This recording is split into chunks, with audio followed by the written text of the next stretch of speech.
ఎత్తి కోట బేట ఏకం చేస్తూ చిందాడింది, ఊరు ఏరయ్యింది, ఏరు హోరెత్తింది.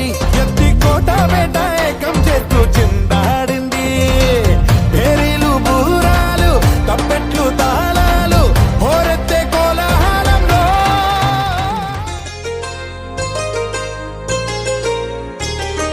చెంపకి చుక్కని పెట్టి పాదాలకి పారాణి పూసి చేతికి గాజులు వేసి కస్తూరి నుదుట దిద్ది ముత్యానికి ముస్తాబే చేసి మా హృదయాలను బోయిలుగా మలచిన ఈ పల్లకిలో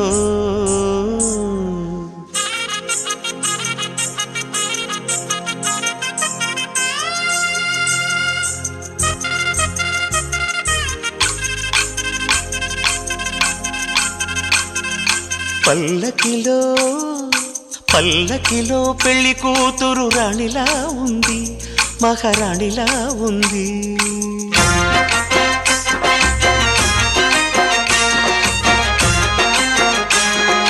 రాణిగారికి సిగ్గులు వచ్చే, రాజుగారికి చిరునవ్వొచ్చే, ఈ ఇద్దరి పెళ్లికి ఆనందం అతిథిగా వచ్చే.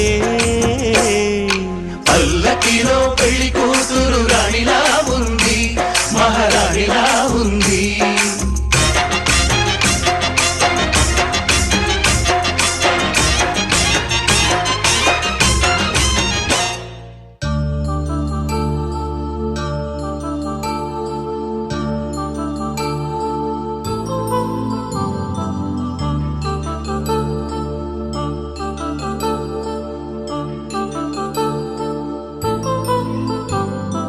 కళ్యాణం వైభోగం శ్రీ శ్రీనివాసుని కళ్యాణం, కళ్యాణం వైభోగం శ్రీ శ్రీనివాసుని కళ్యాణం. రఘువంశ రామయ్య యదువంశ కృష్ణయ్య దివి నుంచి ఈ భువికి దిగినారుగా. మనసుల్ని మురిపించి ప్రేమల్ని గెలిపించు ఈ పెళ్లి వేడుకను తిలకించగా.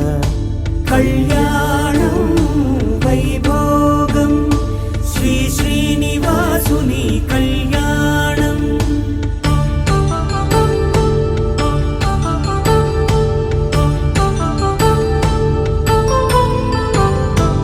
అయిన వాళ్లను మించి ఐశ్వర్యముందా, అనుబంధమును మిల్చి సిరి సంపదుందా.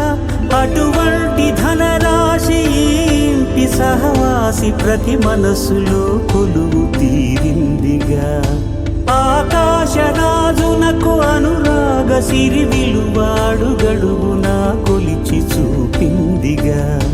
కళ్యాణం వైభోగం శ్రీ శ్రీనివాసుని కళ్యాణం.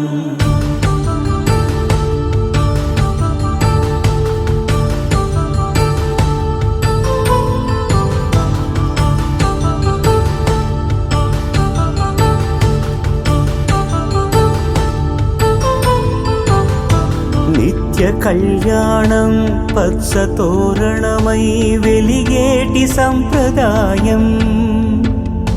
కలిసి ఉంటేనే కలదు సుఖమంటూ తెలిపేటి తీపి కావ్యం.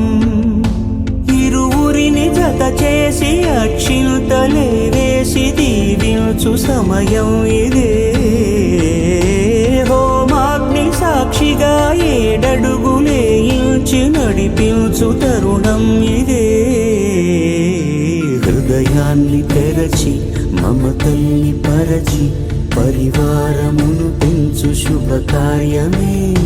కడవరకు నీ వెంట తోడంటూ ఒకరుంటి నీ జీవితం నిత్య సౌభాగ్యమే.